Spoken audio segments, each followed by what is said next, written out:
Olá, sou Ana Maria, enfermeira do Serviço de Medicina Preventiva da Unimed Erechim. Hoje vamos conversar sobre o Novembro Azul. No Brasil, o câncer de próstata acomete cerca de 65 mil homens todos os anos e é responsável pela morte de mais de 15 mil deles. O câncer de próstata é o segundo mais comum entre os homens, depois do câncer de pele, e o diagnóstico precoce aumenta a eficácia do tratamento. Historicamente, ainda percebemos uma resistência por parte dos homens em cuidar da sua saúde. E para falar mais especificamente da saúde do homem, convidamos os médicos urologistas, Dr. Eduardo Cachoeira, Dr. Felipe Franciosi e Dr. Marcelo Golo. Sejam todos bem-vindos. Dr. Felipe, o que é a próstata? Inicialmente, Ana, eu queria agradecer o teu convite, o convite da Unimed. Ao mesmo tempo, é um prazer poder conversar sobre esse assunto com os colegas e amigos, Dr. Eduardo e Dr. Marcelo. Respondendo a tua pergunta, a próstata é um órgão que está localizado em contato direto com a bexiga e, digamos assim, com o canal da urina, tá? Diferentemente do que a gente pensa, e apesar de causar sintomas urinários no paciente, a próstata é um órgão que está relacionado à função reprodutiva do homem. Então, ela tem como função, ela produz uma substância, falando assim leigamente, que é o PSA, que a gente vai conversar melhor depois. Esse PSA tem a função de desfazer o coágulo seminal, então, quando o homem ejacula, e na medida em que digamos assim, há uma tentativa, talvez, de fertilização, de gestação, a função desse PSA é desfazer esse coágulo seminal, tá?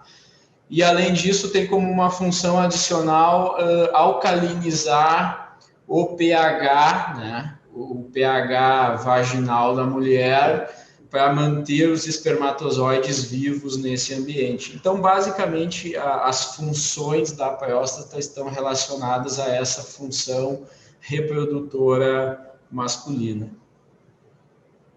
E, doutor Marcelo, o que significa, então, a gente falar sobre o câncer de próstata? O que é o câncer de próstata? Bom, primeiro, olá a todos, obrigado pelo convite aí também, mais uma vez, boa tarde aos colegas também. A gente tem que lembrar, assim, que todo órgão, todo tecido vivo, ele está em constante renovação, então a todo momento as células, elas vão sendo renovadas, né? O órgão, no caso da próstata, ao longo dos anos, a gente tem o crescimento pelo estímulo indireto da testosterona, né? Então, todo o crescimento, toda a renovação celular, quando ela é feita de forma controlada, isso faz parte do próprio processo do organismo. No momento que a gente tem uma perda desse controle e esse crescimento ele se torna desordenado, né, de uma forma muitas vezes agressiva, a gente tem as neoplasias ditas malignas, né? Malignas porque elas não respeitam limites naturais do organismo. No caso do câncer de próstata, é importante a gente diferenciar bem as duas patologias, porque muito se acredita que o câncer de próstata está relacionado ao aparecimento dos sintomas, né? Coisa que, na verdade, a gente tem muito mais relacionado à hiperplasia benigna, que é o aumento da próstata pelo avançar da idade, com consequente sintomas no aparecimento, como a gente vai comentar aqui posteriormente. E o câncer de próstata, na maioria das vezes, que é o grande vilão da saúde do homem, ele é um crescimento mais silencioso, né? Então, muitas vezes, quando a gente identifica o câncer, ele vai estar num patamar mais avançado, justamente porque ele não dá esses sintomas. Então, o câncer, basicamente, é o crescimento desorganizado, né? Com potencial. A história natural do câncer, vamos dizer assim, é um crescimento desorganizado que pode, inclusive, tomar conta do corpo inteiro. Ok. Isso é um assunto muito interessante, né, doutor? Porque muita gente, às vezes, quando vê o PSA alterado, já fica né, com medo de que já seja um câncer, algo maligno. Então, muito esclarecedora a sua fala.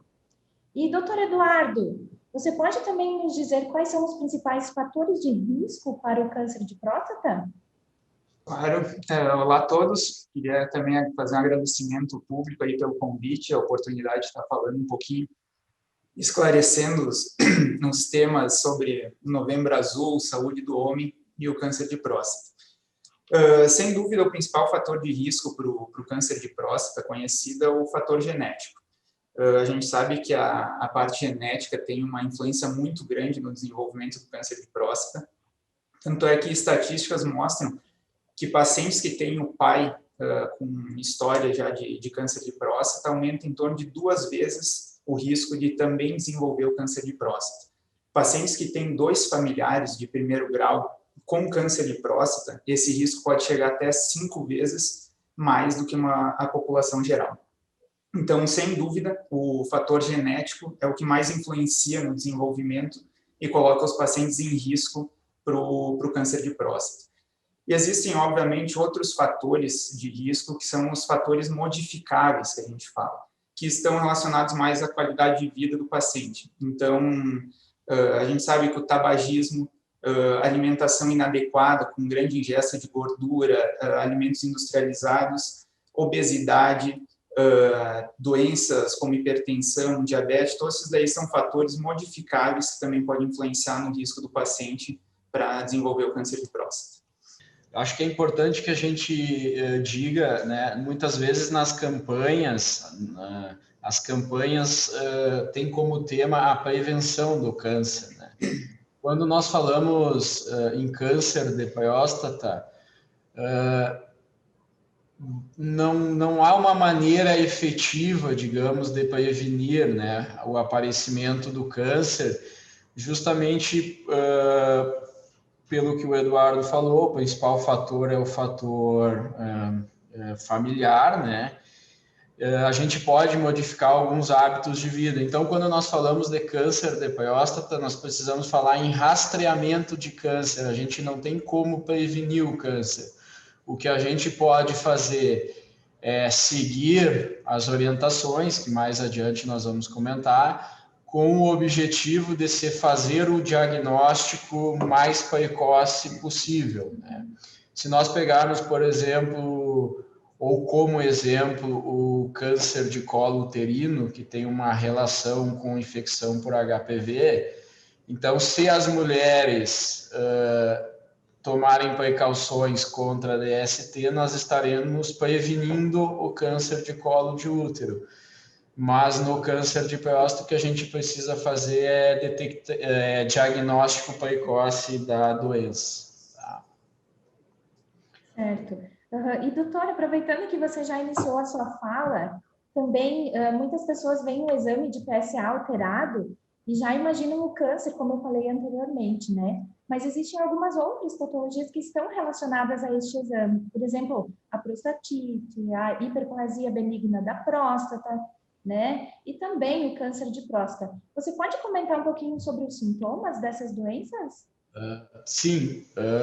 Então, assim, um conceito importante que a população tem que ter, e é um conceito simples, é que o PSA, que é o exame de sangue, de rastreamento, nós temos o exame de sangue e o exame clínico, que é o toque, né? Ele não é câncer específico, né? Ele é órgão específico. Então, quando eu digo isso, eu estou afirmando que ele pode alterar também em outras doenças da próstata, em outras doenças benignas. Então, muitas vezes o paciente ele chega com o PSA alterado numa consulta e ele já vê essa situação, às vezes, como uma sentença de câncer, né? Quando esse aumento pode estar relacionado a outras situações, né? Então, nós temos a prostatite, que ela é uma infecção, uma inflamação do órgão. Essa patologia também pode alterar o valor do PSA. Nós temos a hiperplasia, que é o crescimento do volume prostático, que é uma patologia benigna também pode alterar o valor do PSA. E nós temos o câncer, que geralmente é o que a gente busca excluir. Então, é o diagnóstico que a gente vai atrás, digamos assim, com mais ênfase, né? Os sintomas, como o Dr. Marcelo comentou antes, o que é importante assim para a população é os homens saberem que nos estágios iniciais do câncer, normalmente a doença é assintomática, né? Então o homem não tem queixas, não tem sintomas. É justamente por isso que existe uma orientação de se fazer o rastreamento e não aguardar os sintomas, né? E em relação às outras doenças, a gente tem alguns sintomas que se confundem. No caso de uma perostatite, de uma inflamação, a gente vai ter o que a gente chama de mais sintomas irritativos, que é um aumento na frequência urinária, né? O homem vai urinar mais vezes, ele pode se queixar de uma ardência no momento da micção. Ele pode ter sintomas sistêmicos, por exemplo, febre, um mal-estar. E em relação ao aumento do volume, associado a esses sintomas irritativos que eu já comentei, também pode ter sintomas obstrutivos. Aí é mais na dificuldade de esvaziamento. Então, o homem começa a ter a necessidade de fazer um esforço miccional para ajudar. Ele percebe o jato, digamos assim, mais fraco, com menor pressão, né? Usando termos mais leigos, assim. Ele pode aumentar, ele pode ter uma sensação de não esvaziamento completo, ou seja, ele acaba a micção e ainda fica com uma sensação, uma vontade de urinar. Então, muitas vezes essas outras patologias, elas têm sintomas que se confundem, mas acho que o mais importante disso é deixar claro que o câncer, ele não tem sintomas nas fases iniciais. Bom, gente, em consultório também, a gente acompanha muitas histórias, né? E uma delas é que os homens não gostam muito de ir ao médico, né? Eles nos falam que isso aí é para achar coisa que não tem, né? Então, eu gostaria que vocês explicassem, assim, de uma maneira geral, se o homem perceber algum sintoma ou se algo estiver diferente no corpo dele, quem ele deve procurar, aonde ele deve ir? Eu acho que eu posso me colocar na frente dos colegas aí. Então, assim, os sintomas sempre devem ser avaliados, tá? Então, obviamente, essa avaliação, inicialmente, ela deve ser médica, de preferência com o urologista, que é o médico, que é a área específica desses sintomas, tá? Vale lembrar, e eu vou ser um pouco repetitivo aqui, mas eu acho que isso é importante guardar, que o sintoma, como a gente está falando do Novembro Azul, ele não categoriza, ele tem muito pouca relação com câncer de próstata, então vale lembrar que ele deve procurar também antes de chegar na fase dos sintomas. Mas basicamente na consulta vai ser avaliado se esses sintomas eles têm alguma relação com a patologia investigada, né? No caso do câncer de próstata também, ou no caso da hiperplasia benigna, dificuldade para urinar, esses sintomas todos aí que o Dr. Felipe comentou. Além dos sintomas, a gente procede na prevenção secundária do câncer de próstata, a gente procede ao exame de toque retal, tá? Que é um exame que tem bastante preconceito, tem bastante mistificação em relação a isso, né? Mas é um exame relativamente rápido, ao contrário do que muitos receiam, têm medo, né? É um exame que ele é feito em poucos segundos e a gente basicamente consegue avaliar se a próstata apresenta alguma alteração suspeita. Quais seriam essas? Um nódulo, um caroço, uma área endurecida. O exame de toque ele não é diagnóstico do câncer de próstata, né? Eu comento sempre com os pacientes assim que não importa se você já fez, importa se você gostou, né? Que é mais ou menos isso. A gente não deve fazer porque por preconceito, né? E nessas áreas que a gente encontrar suspeita, se tiver indicação, a gente vai indicar um exame de biópsia. Então, em relação à biópsia, é o único diagnóstico definitivo que a gente tem, né? Toda suspeita clínica, por baixa ou por alta, ela deve ser confirmada no final pela biópsia, a gente vai ter análise desse tecido prostático e a confirmação de uma neoplasia maligna, que é o câncer de próstata. Junto, então, com as queixas clínicas e com o exame físico, que é feito pelo exame de toque retal, a gente procede à coleta de alguns exames adicionais, um dos quais, que é feito de rotina, é a dosagem do PSA, né, que, como foi comentado pelo Dr. Felipe, é uma proteína produzida especificamente pela próstata, né, mas ela não é específica do câncer. Ou seja, a gente pode ter uma alteração dessa proteína, desse exame de sangue, por causas outras que o câncer de próstata. Então, é importante, por isso, a gente fazer a avaliação completa e lembrar que a gente tem a dosagem única e exclusiva do PSA, tem uma chance de falha em torno de 10% a 30% em relação ao câncer de próstata. Então, a gente tem quase 1/3 dos casos de câncer de próstata, a estatística ela é um pouquinho menor, mas quase 1/3 dos casos de câncer, eles podem eventualmente não alterar o PSA, principalmente nas fases mais iniciais. E é por isso que se faz o exame de toque e a consulta clínica rotineiramente, quando indicados. Deveria se tornar uma rotina, né? Assim como a gente trabalha, assim como a gente faz as nossas atividades, né, atividades diárias, ir ao médico também teria que ser pelo menos uma vez ao ano, né? Então, a gente no Novembro Azul está estimulando o homem a cuidar da sua saúde, não é só a próstata, né? Mas é a sua saúde no geral. E, doutor Eduardo, tem muita gente que questiona também com relação à idade para estar começando a realizar os exames preventivos, né? Então, para quem tem um histórico familiar de avô, de pai, com câncer de próstata, qual que seria a idade recomendada? Existe uma idade recomendada? Sim, até queria tocar num assunto um pouquinho antes de responder essa tua pergunta, com relação à diferença entre homens e mulheres em busca de consultas preventivas e acompanhamento médico, né? Existe uma estatística que gira em torno de que as mulheres procuram acompanhamento médico, principalmente com ginecologista, em torno de 5 a 6 vezes mais que os homens, né? Então, isso aí já é uma questão cultural, que as meninas começam a ir desde a adolescência, conversa sobre anticoncepcional, os testes, os exames preventivos que elas fazem. Então, a campanha do Novembro Azul até visa trazer um pouquinho mais o homem para próximo do médico, não só o urologista, mas cuidados gerais com a saúde clínica, urológica, tudo isso daí, né?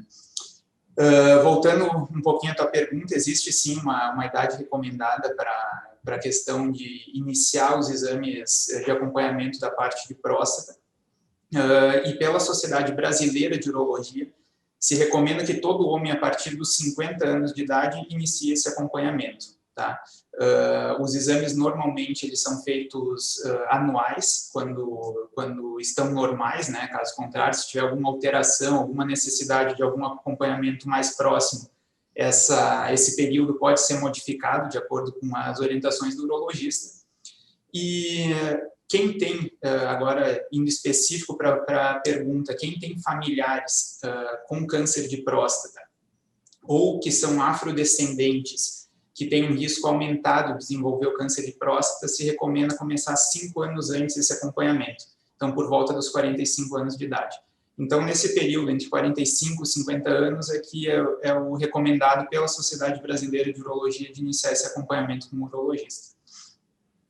Certo. E, doutores, aquele homem, assim, que não tem sintomas, que não tem histórico familiar, seria, então, uns 50 anos? Isso. Esse paciente, para questões de exames para a próstata, seria a partir dos 50 anos. Obviamente, a gente se preocupa com outras questões de saúde no Novembro Azul, né? Isso aí a gente até está mudando nos últimos anos um pouco o foco do Novembro Azul para não ficar tão focado só em próstata, câncer de próstata, porque a saúde é uma questão global, né? Então a gente tem que se preocupar com diabetes, questão de colesterol, pressão alta, que tudo isso aí vai ter um desfecho benéfico para o paciente se ele fizer esse acompanhamento de forma periódica. Mas com relação à próstata, a recomendação da Sociedade Brasileira de Urologia. Ok. Ana, Oi. Só fazer um aditivo, concordando com o colega, com o Eduardo, Isso a gente tem muito, talvez por questões socioculturais na sociedade, e talvez aí tenha nascido a campanha do Novembro Azul. O rosa é uma coisa mais antiga, né? Então, a mulher, naturalmente, ela tem uma tendência a se cuidar um pouco mais. Aí entram questões socioculturais, talvez de trabalho. Todo homem acha que nunca vai acontecer com ele, isso acontece com os outros, acontece com o amigo, com o vizinho. Todo homem acha que é um pouco super-homem, né, nesse sentido. E talvez pelas questões de trabalho também, né? As famílias ainda são bastante patriarcais. O homem, ele não se vê muito no direito, às vezes, de cuidar da própria saúde, né? O homem, ele se vê muito como provedor na família ainda. Então, é difícil para o homem, às vezes, separar um espaço no tempo para conseguir fazer essa consulta, ainda mais quando a gente tem um tabu, um preconceito relacionados, né? Então, acho que é isso que toda a campanha, que a gente aqui está tentando conversar, e é isso que a gente tenta quebrar ao longo do tempo, né? É isso mesmo, E Ana, nossos desafios. Ana, aproveitando ainda e seguindo nesse assunto, em relação ao que o doutor Eduardo já comentou, então, anualmente você faz o toque retal e o PSA, o exame de sangue, né? Mas eu queria salientar algo importante e que às vezes é um fator de confusão para o paciente. Muitas vezes ele acredita que um substitui o outro, né? Que basta fazer só o exame de sangue ou basta fazer só o toque. Então, tem que ficar claro que eles são exames complementares, né? Então, sempre se deve serem feitos ambos os exames, né? Justamente por um dado que o Dr. Marcelo levantou, que alguns casos de câncer, o exame de sangue, o PSA, ele vem com um resultado normal. Então, para deixar bem claro, né? Um não substitui o outro. Uma excelente colocação, viu, doutor? Porque é uma coisa que a gente vê no consultório, mas eu fiz um exame, né? Então, muito bom. E assim, doutores, quando a gente já tem o diagnóstico de câncer de próstata, né? Quais seriam as linhas de tratamento disponíveis hoje? Mas é uma pergunta bastante ampla, né? Hoje a gente tem diversas opções de tratamento para o câncer de próstata, mas sempre quando a gente inicia para conversar com um paciente com câncer de próstata sobre tratamentos, a primeira etapa é fazer o que a gente chama de estadiamento da doença. Então, sempre quando a gente diagnostica um câncer de próstata, a gente precisa saber até onde vai essa doença. Tá? Se ela é uma doença localizada só na próstata, se ela já ultrapassou os limites da próstata, se já existem metástases relacionadas a essa doença. Independente do grau de avanço, da evolução dessa doença, a gente tem tratamentos a oferecer em todas essas etapas. Óbvio que os tratamentos são diferentes em cada uma delas, e é óbvio que a gente sempre tenta pegar uma doença menos avançada para ter maiores chances de cura nesse paciente. Então, começando a falar pelo o mais comum, que é a gente identificar o câncer de próstata localizado só na próstata, sem doença à distância, ou doenças que ultrapassaram o limite dessa glândula. Para esse tipo de câncer, a gente tem basicamente o tratamento cirúrgico, que seria o nome da cirurgia prostatectomia radical, que é a retirada completa da glândula prostática e das vesículas seminais. Então, essa é uma cirurgia que ela pode ser feita de diversas maneiras, uma cirurgia aberta, a cirurgia por videolaparoscopia, e também a cirurgia robótica. São as três formas de realizar o mesmo procedimento, cada um com seus benefícios, né, suas características de cada uma das formas de tratamento. A outra forma que a gente tem de tratar o câncer de próstata localizado é com a radioterapia, que também é uma outra opção de tratamento curativo para o câncer de próstata, que também tem seus benefícios e consequências, né, que a gente tem que colocar na balança, explicar tudo para o paciente e tomar uma decisão conjunta de qual das opções a gente vai tomar. Eu até queria pedir ajuda para os meus colegas, se eles que é Eu queria... bem amplo, né, para a gente falar ali sobre esse tratamento que a gente tem várias opções, né, para oferecer para o paciente.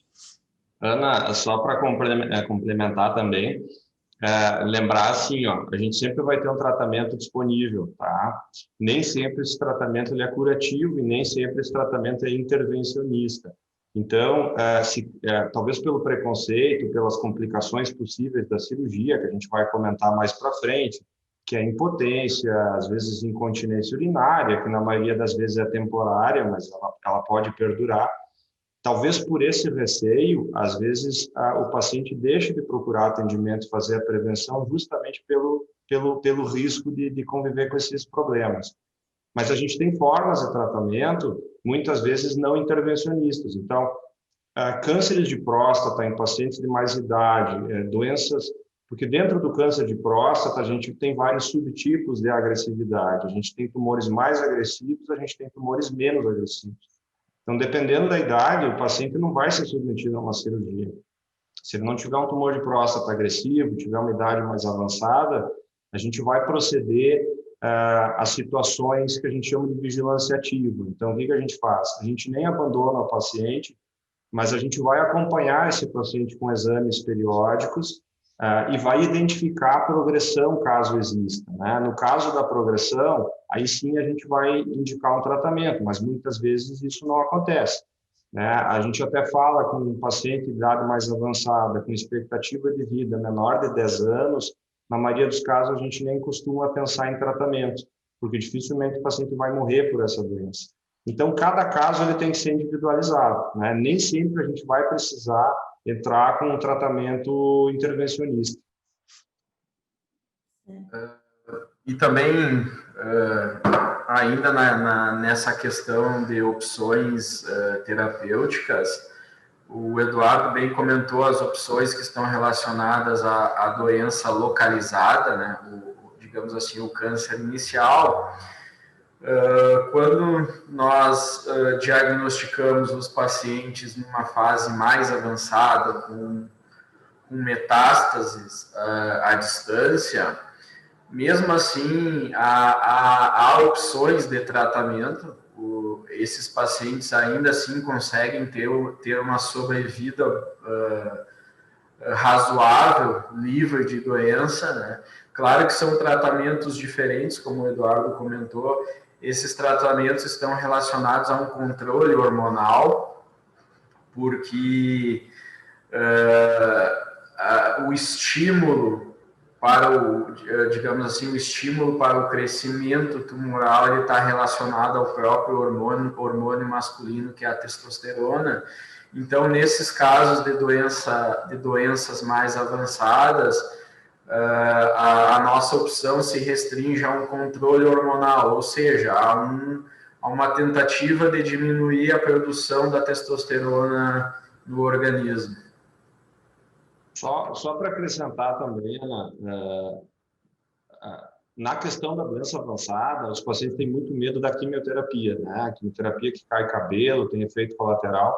Lembrar, assim, que no caso do câncer de próstata, nos casos iniciais que a gente tem um tumor avançado, ou seja, um tumor que já não é localizado na próstata, ele já tem metástase, ele já tem doença à distância, a grande maioria dos casos, a história natural do tumor é essa.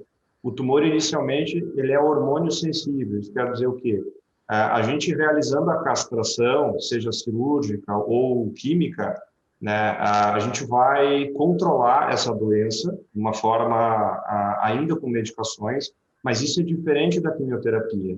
O caso que o tumor ele se torna, muitas vezes por alterações, por mutações da genética do tumor, o tumor ele se torna hormônio resistente, que a gente não consegue mais fazer simplesmente o controle da testosterona para controlar essa doença, a gente tem outras formas de tratamento, né? Aí sim entra a quimioterapia, existem vários tipos de quimioterapia associadas. Mas é importante frisar que o tratamento inicial da doença já avançada, ela não é a quimioterapia tradicional que se tem dos outros tumores, a gente usa a hormonioterapia. Né? Ele é um tratamento hormonal e não quimioterápico. Ele tem fatores adversos e efeitos colaterais diferentes da quimioterapia. Certo, e olha só como é importante essa conversa, né, do homem com o seu médico, porque existem várias linhas, né, várias linhas de tratamento, então a escolha, ela tem que ser em conjunto de ambos. E, doutores, vocês já falaram, mas eu gostaria que vocês, né, falassem um pouquinho mais sobre a questão da impotência sexual, da incontinência, porque é um dos medos que a gente mais ouve, assim, no consultório, sabe? Ai, mas e daí se eu ficar com alguma sequela? Vocês podem falar um pouquinho mais sobre isso? Bom, Ana, essa é uma questão importante, né? Principalmente quando nos deparamos com o paciente já com o diagnóstico e quando nós conversamos com eles em relação às opções terapêuticas, tá? Eu acho que é importante a gente deixar bem claro algumas questões, tá?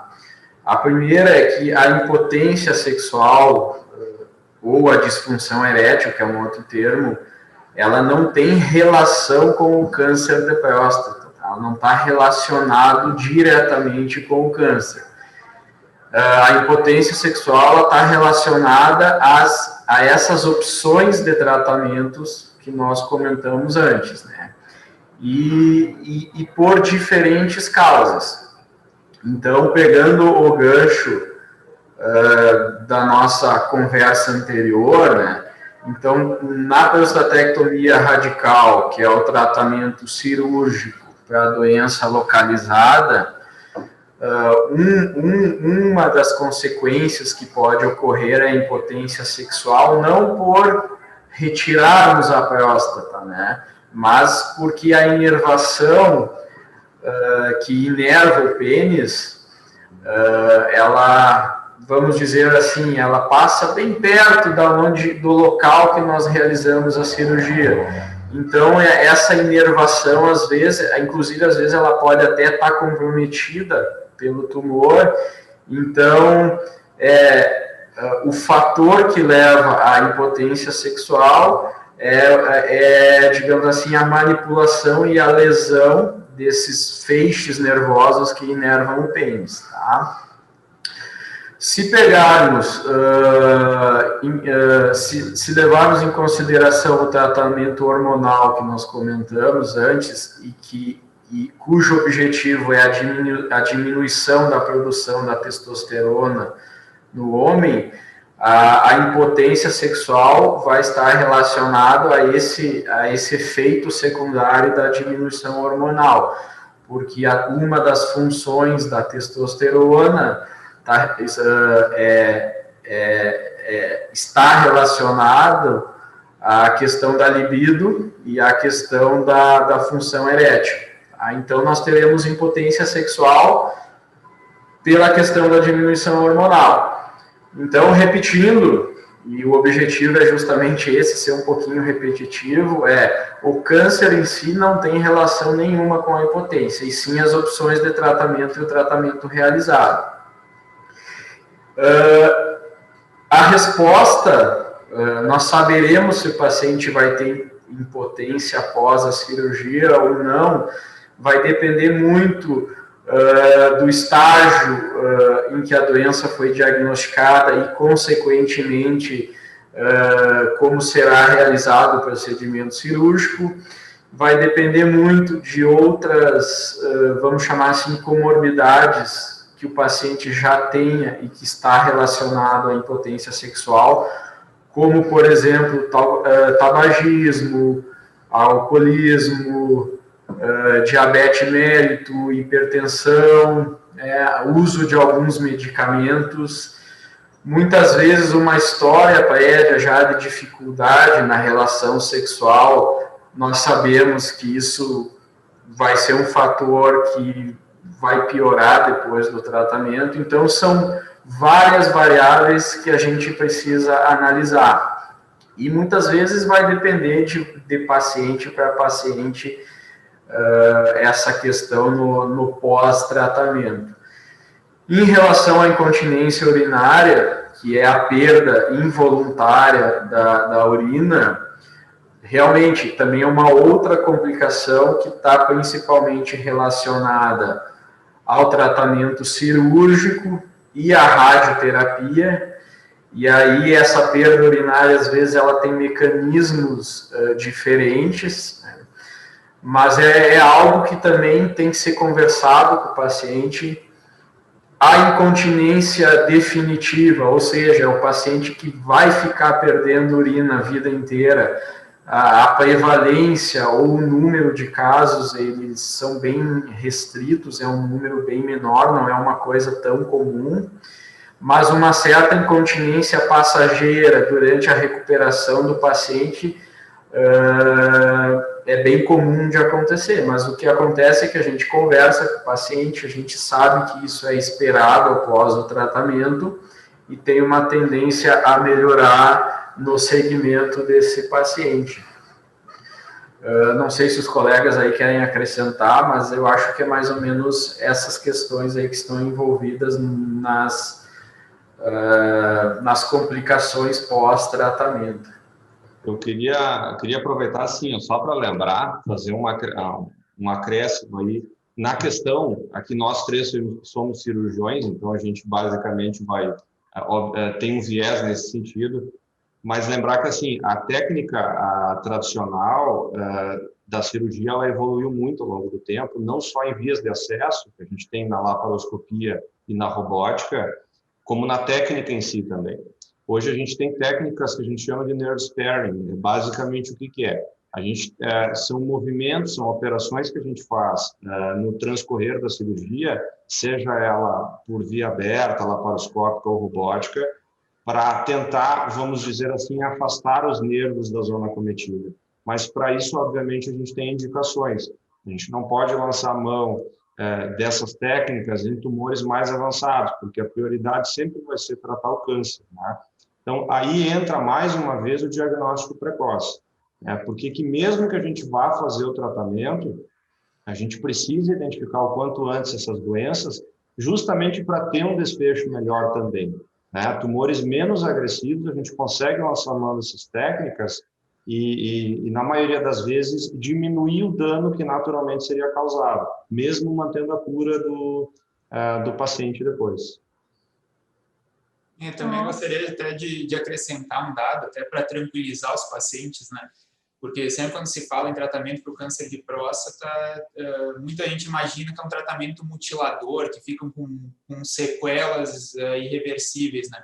Então, mesmo como a gente fala bastante na questão de disfunção erétil, na incontinência urinária, que são, querendo ou não, as principais complicações que existem relacionadas a esse tratamento, ambas complicações têm tratamentos, né?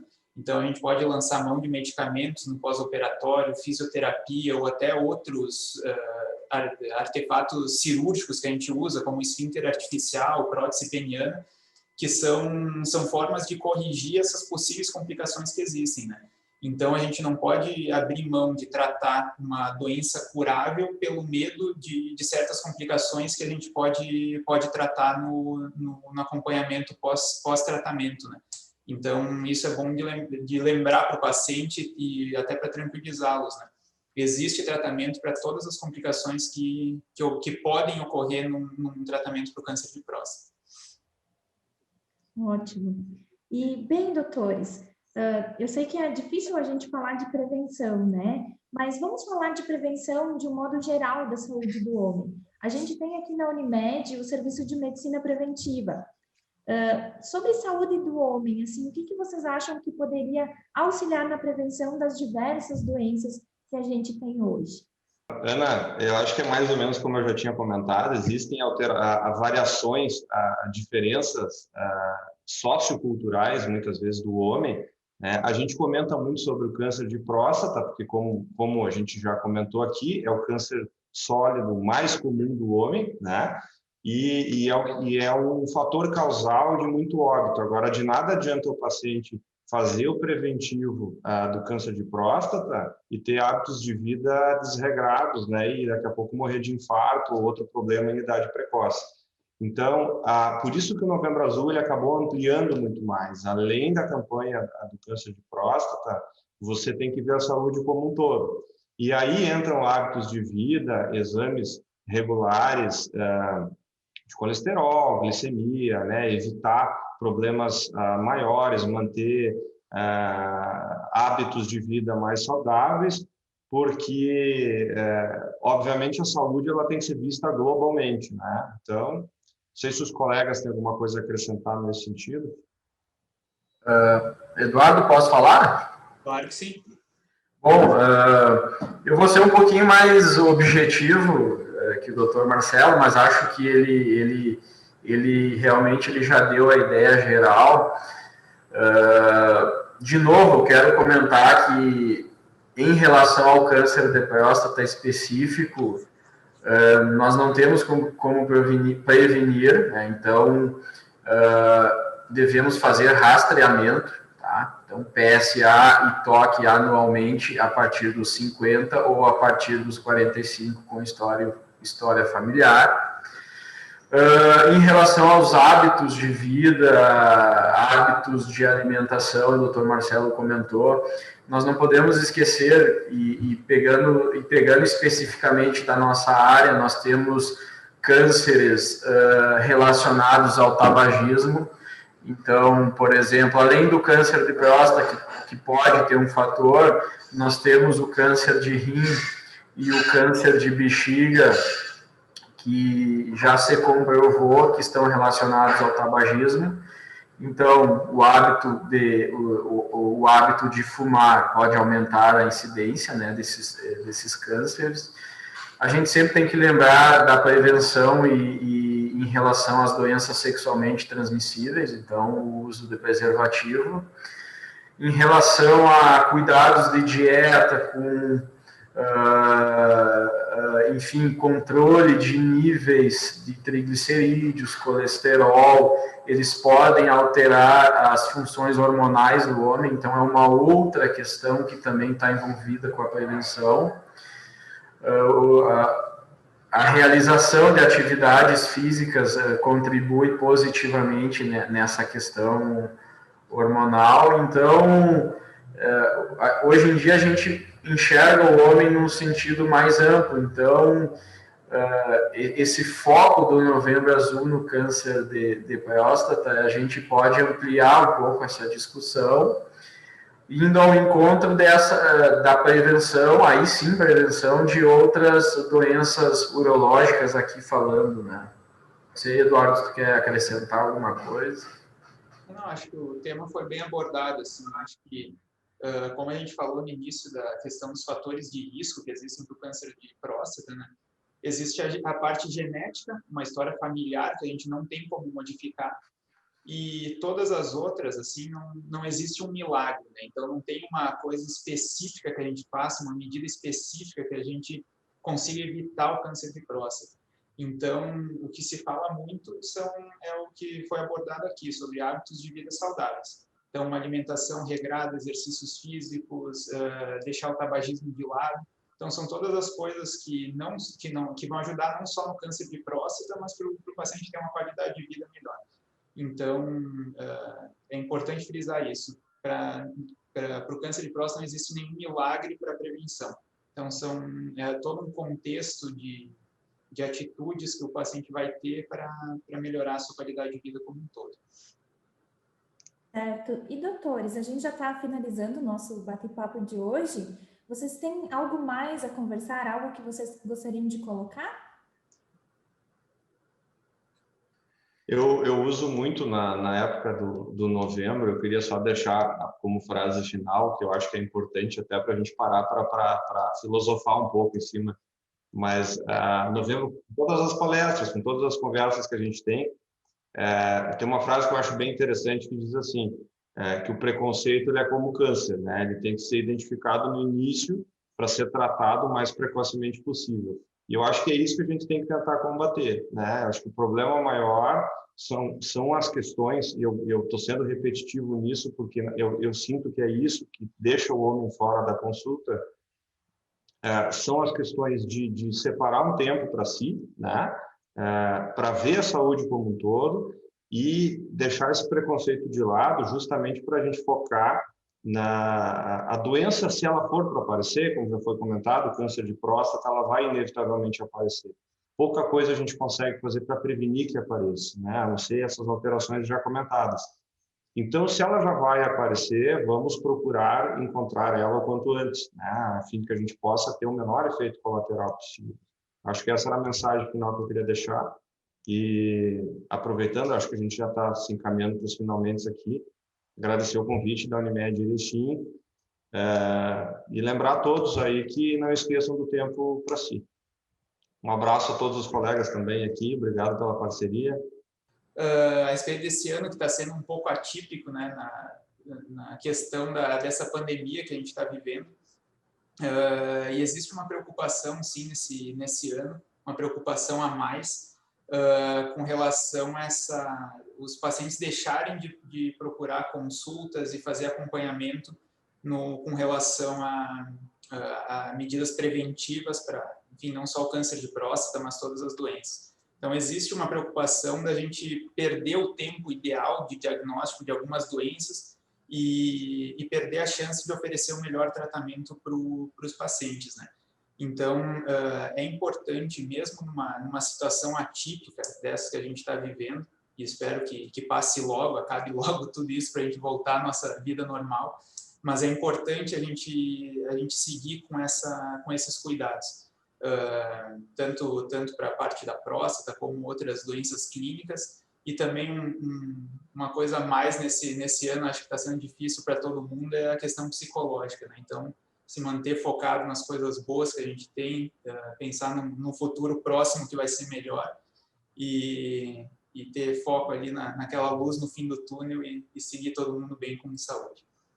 Queria agradecer mais uma vez ali o convite da Unimed, essa oportunidade de estar falando nessa campanha do Novembro Azul, e um abraço a todos os colegas aí que participaram desse bate-papo comigo. Ana, eu sei que eu já me despedi aqui, mas eu até queria deixar um dado adicional, porque eu achei muito pertinente essa lembrança da pandemia do Eduardo. A pandemia trouxe, a não ser todos os problemas que a gente já conhece, que não vem ao caso comentar aqui, a gente até que faz parte do serviço de oncologia, a gente viu uma redução muito significativa no diagnóstico desses tumores, tá? Então, a nível primário, desde fazer exames básicos, de saúde pública e mesmo privada, se deixou muito isso de lado. Eu acho que isso é perigoso, porque a tendência é começar esses cânceres a aparecer em algum momento, mas vão aparecer de uma forma um pouco mais agressiva. Só isso que eu queria para finalizar. Ana, então eu queria também te agradecer a Unimed pelo convite. Queria dizer que é sempre um prazer conversar com os colegas e amigos, o Dr. Eduardo e o Dr. Marcelo. Tá? Eu vou me despedir, na verdade, fazendo uma sugestão. Tá? Ano que vem, eu acho que a gente pode ampliar essa discussão da saúde do homem. Não precisa ser exatamente no mês de novembro, pode ser num outro mês, em que a gente pode trazer outros assuntos à tona. Só para ter uma ideia disso, e citando somente um exemplo, a gente tem, por exemplo, o câncer de testículo, que é uma doença bem importante porque acomete pacientes jovens, sadios, em idade ativa, né? Então, a gente tem inúmeros outros tópicos que nós poderíamos discutir e que poucas vezes são discutidos. Tá? Então, eu deixo como sugestão, de repente, pode ser os mesmos colegas ou outros colegas, enfim, temos vários urologistas capacitados na cidade, para a gente ampliar essa discussão da saúde do homem e não ficarmos restritos somente ao câncer de próstata. Então, mais uma vez, agradeço e vamos seguir nos cuidando. Claro, eu concordo. Acho que sim, que a gente pode estar ampliando essa nossa conversa sobre prevenção, sobre saúde do homem de um modo geral. Eu também gostaria de agradecer a participação de vocês em nome da Unimed. Para mim foi um prazer estar conversando com vocês neste momento. Então, para finalizar, hoje nós conversamos com os urologistas, Dr. Eduardo Cachoeira, Dr. Felipe Santos Franciosi e o Dr. Marcelo Go. Obrigada pela presença e por ressaltar a importância da prevenção, do diagnóstico precoce do câncer de próstata e da saúde do homem. Obrigada a todos pela companhia.